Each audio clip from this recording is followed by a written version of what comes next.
예수님 초막절 가르침, 초막절 절기에 가르치신 내용이 8장에 기록되어 있는데, 본문은 그 초막절 절기의 마지막 날에 하신 교훈입니다. 나는 세상의 빛이라 하는 이 말씀이 오늘 말씀의 키워드입니다. 12절에 나는 세상의 빛이다. 그리고 13절 이하에는 그 예수님이 빛이라고 한 데 대한 사람들의 반응, 그것을 인정하지 않으려고 하는 사람들과의 예수님과의 논쟁 장면입니다. 오늘 말씀 주님은 나는 세상의 빛이라 이 말씀을 하셨어요.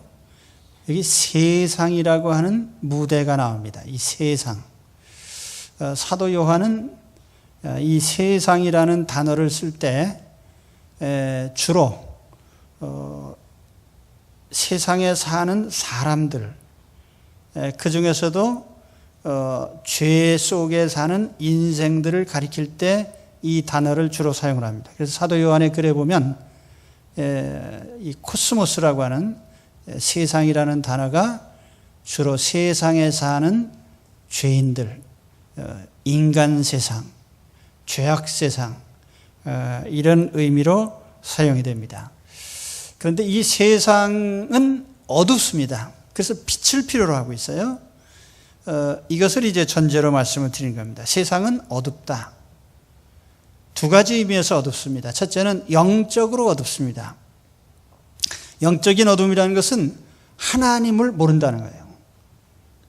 창조주가 계신지, 하나님이 무슨 일을 하시는지, 하나님과 나와 무슨 상관이 있는지 전혀 모르고 의식하지 않고 삽니다. 세상을 지배하는 사상은 무신론입니다. 물론 각양의 종교 형태가 있긴 하지만은 주류는 무신론이죠. 어떤 종교도 보면은 그 근본에 보면은 인간이 중심이지 신이 중심이 아니에요. 인간의 편의에 따라서 신을 끌어들인 것뿐이죠. 그래서 무신론과 유물론, 불가지론 혹은 범신론, 우상숭배, 이게 세상의 영적 상태입니다.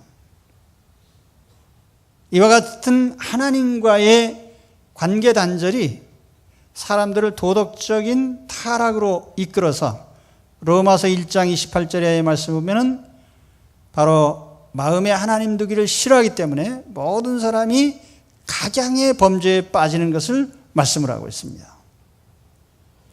그래서 하나님을 모르는 어두움, 하나님을 모르고 사는 인생을 가장 요약한 말이 솔로몬의 전도서 초반에 나오는 말인데, 헛되고 헛되며 헛되고 헛되니 모든 것이 헛되도다.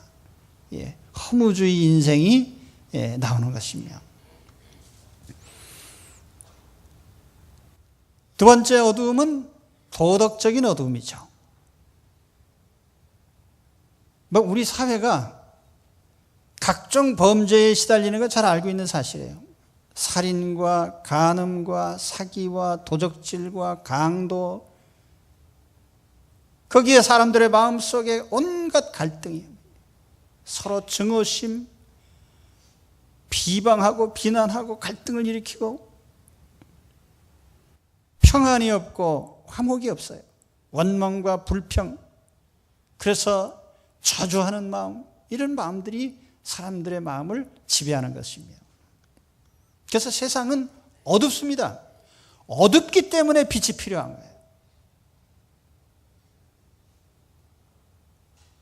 자, 주님은 나는 세상의 빛이다. 여기 나라는 말이 강조되어 있어요. 헬라어로 에고 에이미, I am.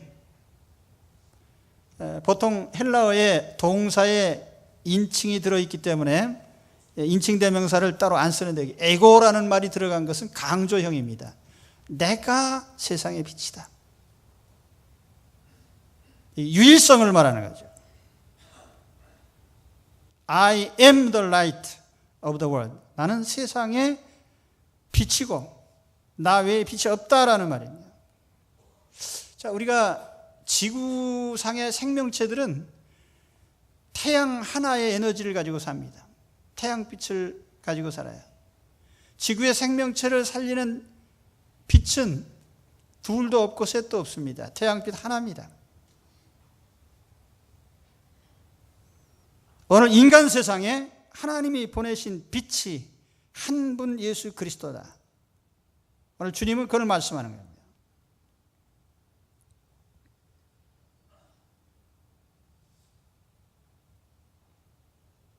예수님은 생명의 빛입니다. 육적인 생명, 영적인 생명, 제가 이렇게 표현을 하면은 어떤 분들은 육적 생명이 뭐고 영적 생명이 뭐냐. 우리에게 두 가지 생명이 있어요. 성경에 보면은 두 가지 생명이 나옵니다. 육적인 생명은 영혼이 떠나가면 그 육체가 죽어버려요. 그걸 우리 육적 사망이라고 그래요. 영적 생명이란 뭐냐 하면은 하나님과의 단절을 우리가 영적 사망이라고 합니다. 그러니까 육체적으로 살아있지만 하나님과 교제관계가 끊어진 사람들은 영적으로 사망자입니다. 그래서 예수 그리스도께서 산 동안 나를 믿는 자는 죽지 않는다는 말이 그거예요. 육체적으로 살아있는 동안에 그리스도 안에 들어오게 될 때에 영적 생명이 회복된다는 말이죠. 오늘 세상에 수많은 사람들이 육신적으로 살아있지만 영적으로 사망 상태에 있습니다. 왜냐하면 하나님과 관계가 끊어져 있기 때문에.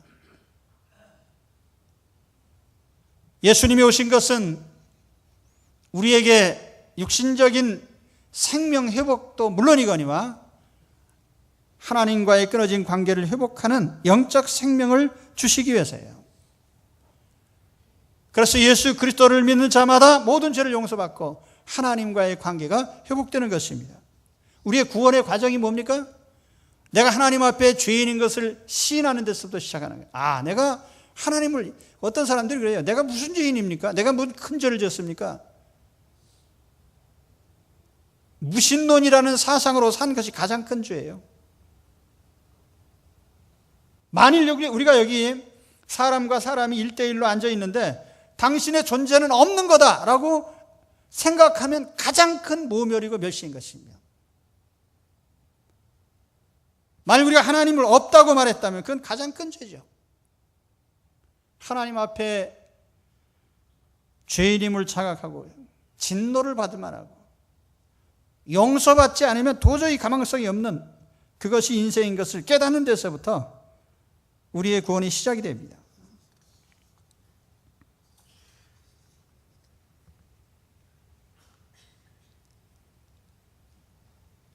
이 세상의 그 누구도 죄인을 하나님께로 인도하지 못합니다.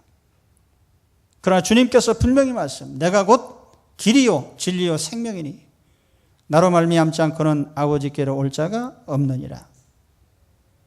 생명 구원. 그래서 예수님은 생명의 빛입니다. 예수님 자신이 생명입니다. I am the life. 나는 생명이다.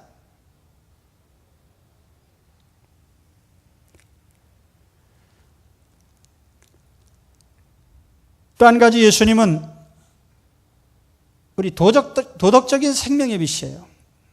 양심의 빛, 도덕의 빛. 우리가 양심이란 말을 종종 씁니다마는 인간의 양심은 온전하지 못해요. 그래서 성경은 분명히 말씀하기를 의인은 없나니 하나도 없으며 그렇게 말합니다. 이 태양 아래 사는 사람 가운데 의인이 없습니다. 단 한 사람도 없습니다. 만일 누가 의인을 찾는다고 하면 그건 아주 잘못된 거예요. 하나님을 모독하는 겁니다. 똑같은 죄인들이죠.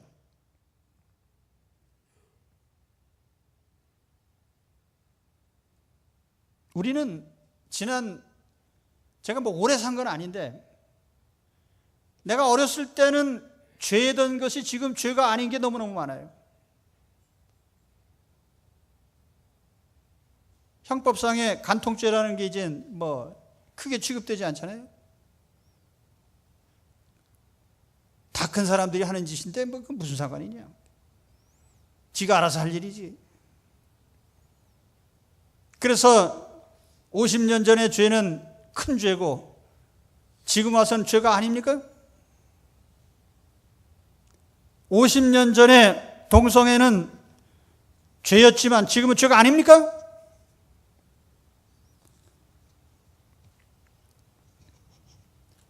그래서 사람의 도덕관이라고 하는 것은 상황에 따라서 수시로 바뀌어버려요. 우리는 그것을 바른 양심이라고 말할 수 없어요. 하나님의 법은 바뀌지 않습니다.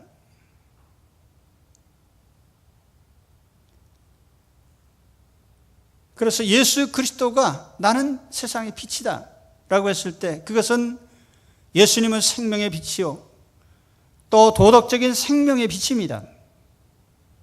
세상이 다 거꾸로 갈지라도 주님의 법이 우리의 도덕적인 등불입니다. 그래서 우리 기독교 역사에 복음이 제대로 들어간 곳에는 자유와 평등과 박애와 인권 존중, 노예 해방, 천부인권의 사상, 이게 성경적인 가르침의 결과들입니다. 노동의 가치, 노예 제도가 사라지고 로마 제국에 복음이 들어갔을 때 격투기가 없어지고 축첩이 사라지고 유아학살이 없어졌어요. 참 복음이 들어가는 곳에 남녀 차별이 없어집니다.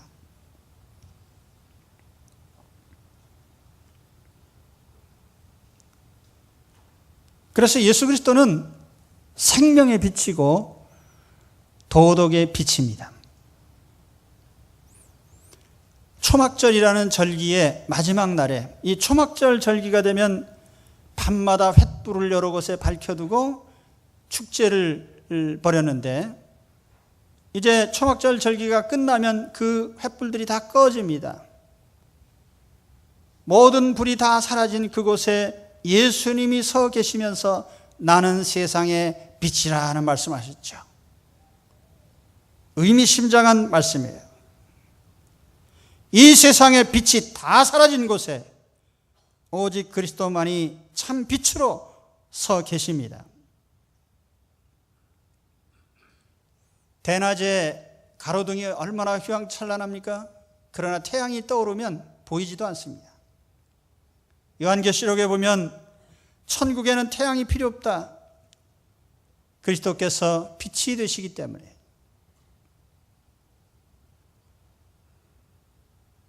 우리 주님은 세상의 빛입니다. 생명의 빛이요, 영혼의 세계를 밝히는 빛이요, 또한 사람의 양심을 밝히는 빛입니다.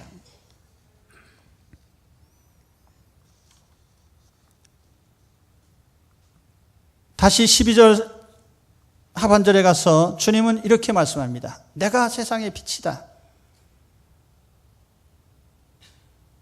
그렇기 때문에 주님을 믿고 영접하고 따르는 사람들도 생명의 빛에 다니게 된다. 그러면서 나를 따르는 자는 어둠에 다니지 아니하고, 그래서 어둠에 다니지 아니하고. 예수님을 따르는 사람들은 어둠에 다니지 않습니다. 이 어둠, 앞서 말씀드린 것처럼 이 세상에 생명이 없죠.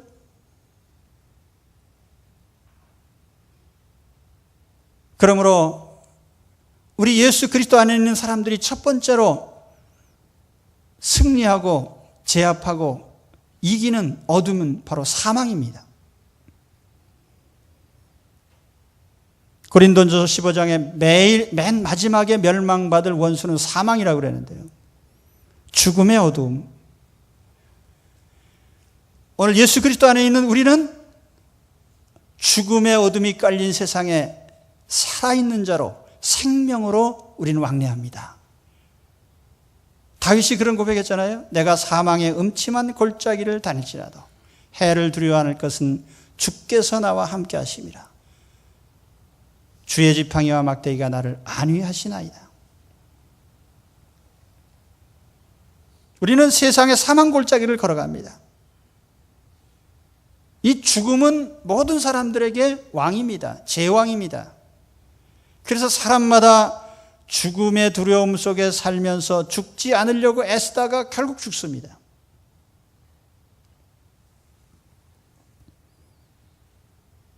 주님은 두 가지 죽음을 해결하셨습니다. 육신적인 죽음, 거기에 우리에게 부활의 생명으로 우리를 살리시는 우리 육체 부활의 권세를 우리에게 주셨어요. 또 한 가지는 영적으로 하나님과 끊어진 사람들이 하나님과 관계를 회복해서 영적으로 생명력을 갖도록, 그래서 영적으로 살리는 생명의 빛이 되셨습니다. 그래서 나를 따르는 자는 어둠에 다니지 않는다. 적어도 우리는 이 세상의 죽음과 사망의 두려움과 어두움 속에서 우리는 벗어나는 것이며, 뿐만 아니라 우리는 생명을 가진 자로 죽어가는 사람들을 살리는 특권이 있습니다. 영적으로 죽은 사람들 우리가 살리는 특권이 있어요. 예수 그리스도를 통해서 하나님과의 관계를 회복시켜 줄 수 있습니다. 복음을 전해서 그리스도를 통해서요. 성경에 보면 예수님이 많은 환자들을 고쳤어요. 이 육신의 병이라는 건 결국 죽음으로 가는 길이거든요. 육신의 병은 죽음의 그림자예요.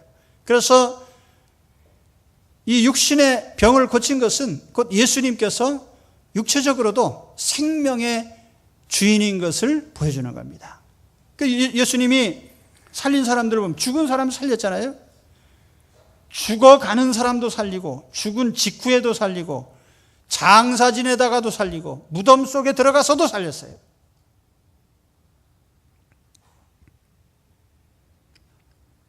우리는 생명의 전파자들입니다.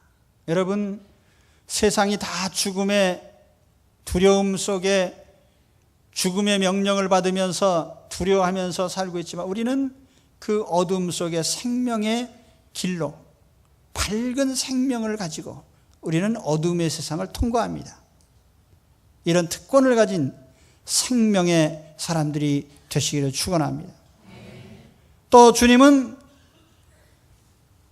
우리가 주님을 믿을 때에 우리는 죄악의 어둠을 이기는 특권이 있습니다. 앞서 세상의 가장 큰 어둠 중에 도덕적인 어둠을 말씀드렸죠. 에베소서 4장 21절 말씀에 진리가 예수 안에 있는 것 같이 너희가 참으로 그에게서 듣고 또한 그 안에서 가르침을 받았을진데 너희는 유혹의 욕심을 따라 썩어져가는 구습을 따르는 옛사람을 벗어버리고 오직 너희의 심령이 새롭게 되어 하나님을 따라 의와 진리의 거룩함으로 지으심을 받은 새 사람을 입어라. 여기 의, 진리, 거룩함, 새 사람, 예수 그리스도를 믿고 거듭난 사람들의 그 마음 속에 하나님께서 의와 진리와 거룩의 마음을 심어주셔서 이 세상의 모든 죄들을 우리가 하나님을 알기 전에 가졌던 죄악된 생각과 죄악된 삶의 길을 버리게 되는 것입니다. 그래서 우리가 새 사람인 거예요. 그냥 표면적으로 교회에 등록해서 신자가 된 게 아니라 예수 그리스도를 마음에 영접해서 우리가 내면적으로 중생자가 된 겁니다. 거듭난 자, born again, regeneration, 재출생 혹은 거듭남. 우리가 그리스도 안에서 내면적인 혁명이 일어나서 우리 속이 변하는 거예요. 가치가 변하는 것입니다.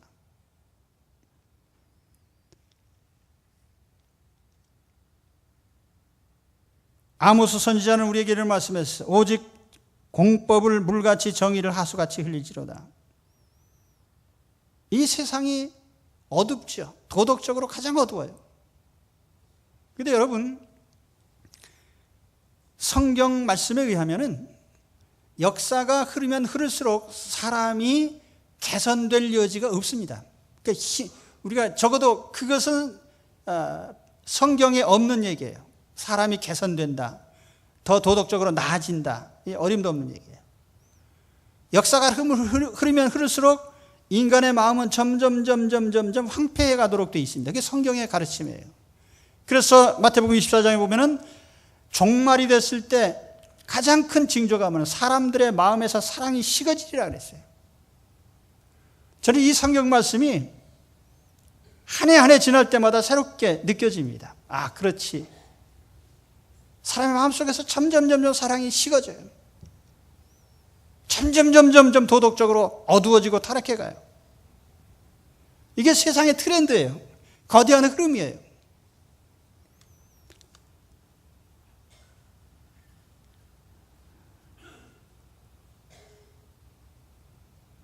낙곰수에 대해서 한마디 하겠습니다. 선거도 지나갔으니까. 우리가 세상의 부조리를 고치려고 하고 또 바른 것을 제시하고 좋습니다. 그러나 하나님은 어떤 선한 목표를 세웠을 때 거기에 도달하는 과정도 선한 것이 하나님의 방식이에요. 마음에 안 든다고 해서 막 욕을 해야 되는 것은 그건 과정이 옳지 않은 거예요.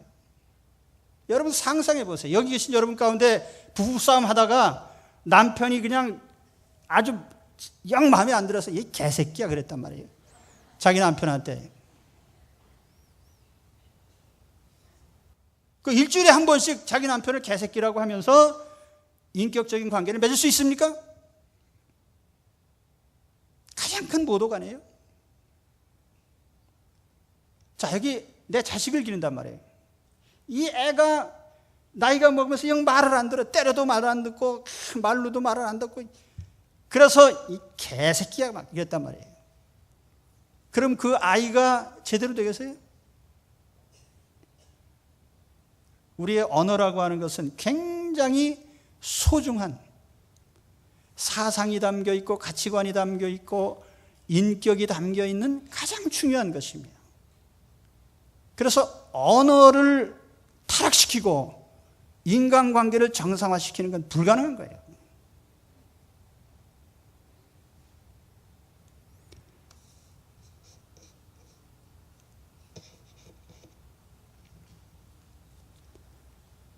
우리가 세상에서 정의를 부르짖습니다. 목표가 좋으면 과정이 좀 나빠도 좋다고 생각하는 게 공산주의 아니에요? 그래서 어떤 자기들의 혁명에 거스리는 사람들은 반동분자가 되고 제거해도 되고 죽여도 되고, 우리 하나님의 정의는 그렇지 않습니다. 방법도 선하고 목표도 선해야 돼요. 어떤 면에서 보면 과정이 더 중요해요.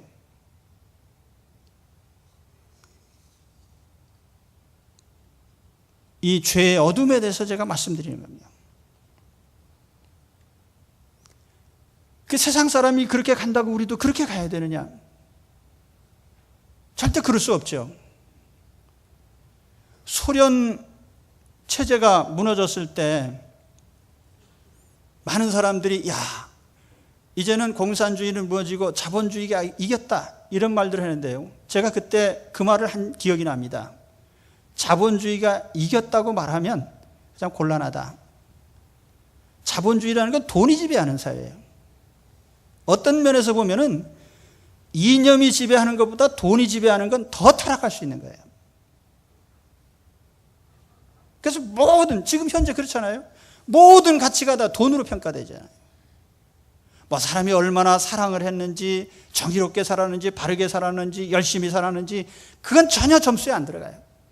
얼마나 돈 벌었느냐, 수입이 얼마나 되냐, 이게 모든 사람들을 평가하는 기준이 됐잖아요. 그러니까 돈이 모든 사람들의 행동을 제어한단 말이에요.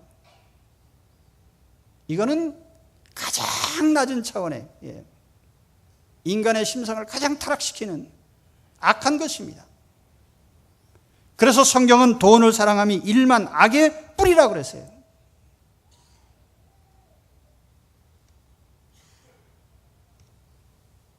그러나 세상의 큰 흐름이 돈 중심으로 가고 있잖아요.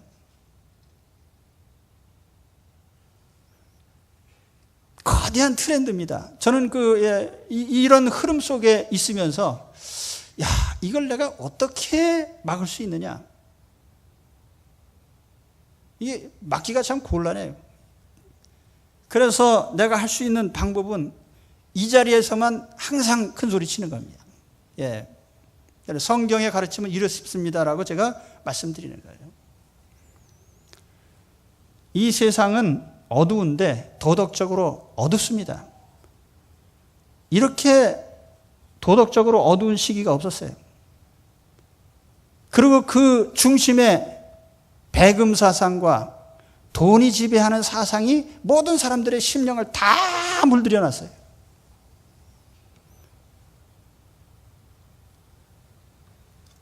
바로 이런 어둠의 세상에 우리는 그 어둠에 다니지 아니하고 그랬잖아요.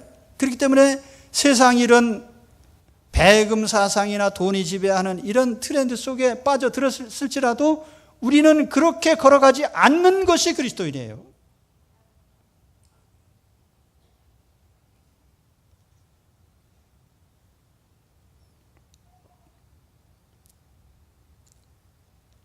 저는 생각이 지금도 그래서 이게 현실적으로 잘 맞지 않을 때가 많아요. 사람들이 어떤 행동에 대해서 항상 돈으로 평가하니까 나는 솔직히 돈을 100만 원을 써서 사람을 기쁘게 하고 즐겁게 하고 사람들이 위로가 된다면 그 100만 원은 얼마든지 아깝지 않다. 근데 사람들은 마음에서부터 벌써 생각하기를 아무리 기쁨을 얻고 위로가 되고 사람을 살리는 것이라도 100만 원이라는 돈은 절대로 쓸 수 없다. 이렇게 되거든요. 그래서 우리가 이 어떤 가치의 혼란을 느끼는 거죠.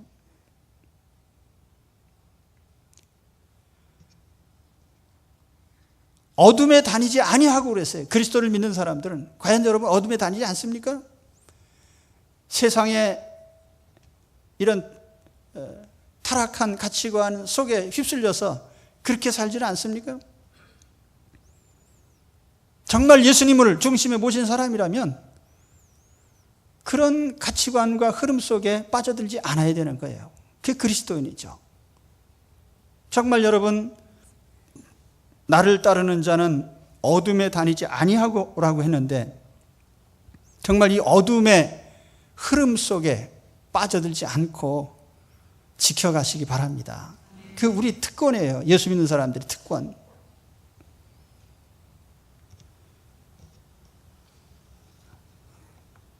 우리는 작은 빛입니다. 예수님의 빛을 받아서 반사하는 반사체들이에요. 내 자신은 허물되고 부족하죠. 그래서 우리는 더욱더 주님을 모시고 주님을 반영하려고 애쓰는 것이 우리 성도들입니다. 그렇지만 이 하나의 빛은 굉장히 중요합니다. 자, 밤에 캄캄한 한밤중에 달빛도 없고 깜깜한 밤중에 방이 환해. 이게 뭔가 그랬더니 충전시키느라고 뭐 하나 요만큼 켜놓은 게, 그래서 이 위치가 여기구나.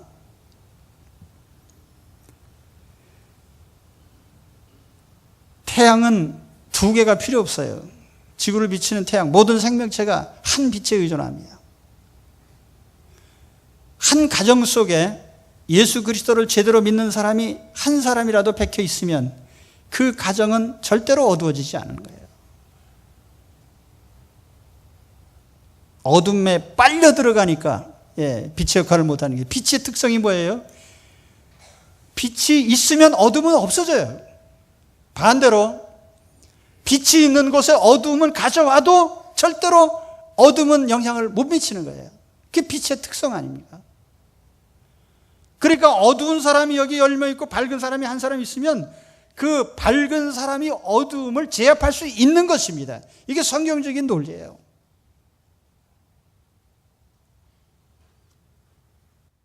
나 하나로 족합니다.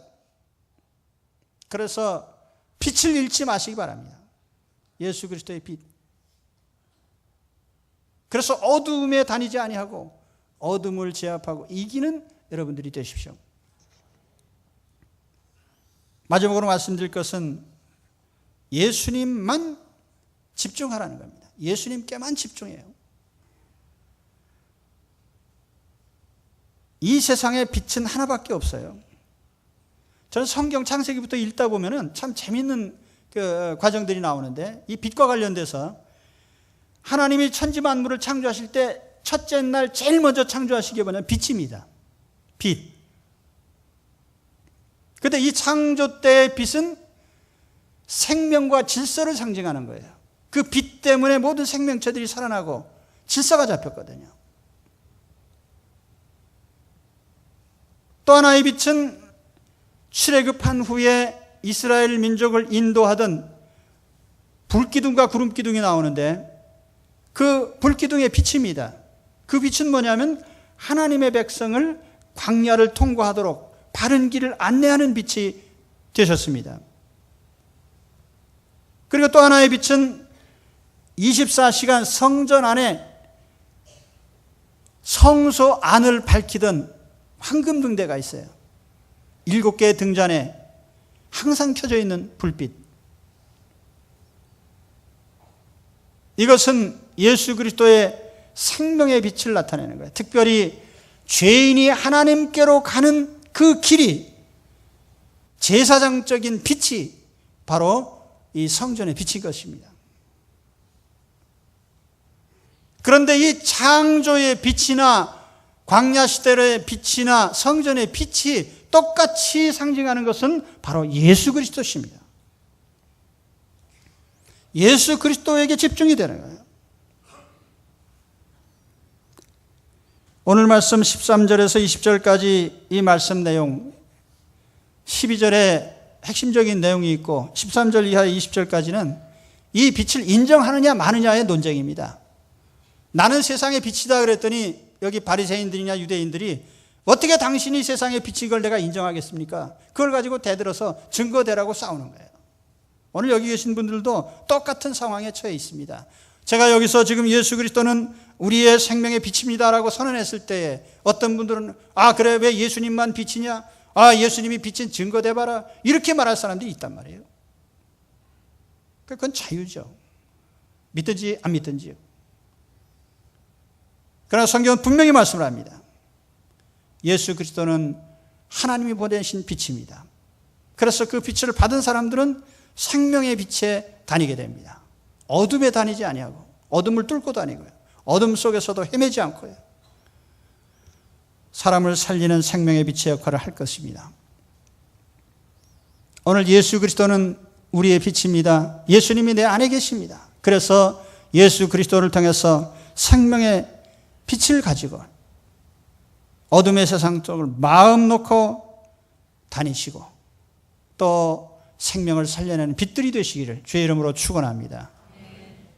우리는 생명의 빛을 간직한 그리스도의 사람들입니다. 기도하겠습니다.